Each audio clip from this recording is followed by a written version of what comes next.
If I meet a person for the first time, I would describe an Epicenter strategy to him or her as a tool which we use to bring people together, to mobilize people together, so that we empower them to start breaking the cycle that causes hunger and poverty.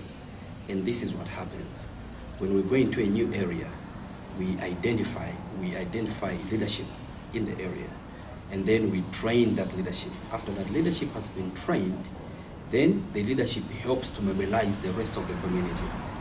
And then after that community has been mobilized, they set up priorities for the end of hunger and poverty, priorities of a new future, which is free from hunger and poverty. And so that is like, we form sort of like a cluster of 15 to 20 villages.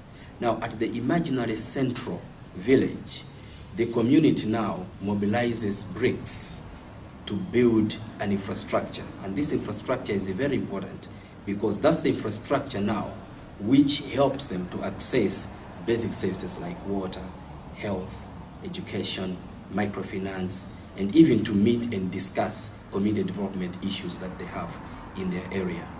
And further to that, that structure sort of like identifies the community.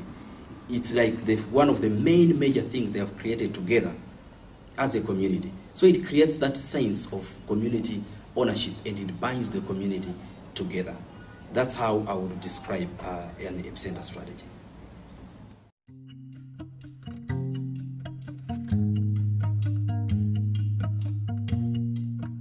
Today, I go in Epicenters. I see people after they have taken credit, after we have trained them, after they have harvested a lot of grain and they have sold some of them. I see people telling me to say, now I'm able to send my children to school. I pay school fees, I buy them shoes, I give them a decent life. I say, yes, it's happening. What I love most about the Epicenter strategy, the approach of the Epicenter strategy, is that, you know, when I first go into the Epicenter, into a new Epicenter area, you ask people, do you believe hunger and poverty can end? They literally tell you, hunger and poverty cannot end. That's how we were born. That's how things shall be. When you have engaged them through the toolkit we call VCA workshop of the Epicenter, then you start seeing people changing their mindset.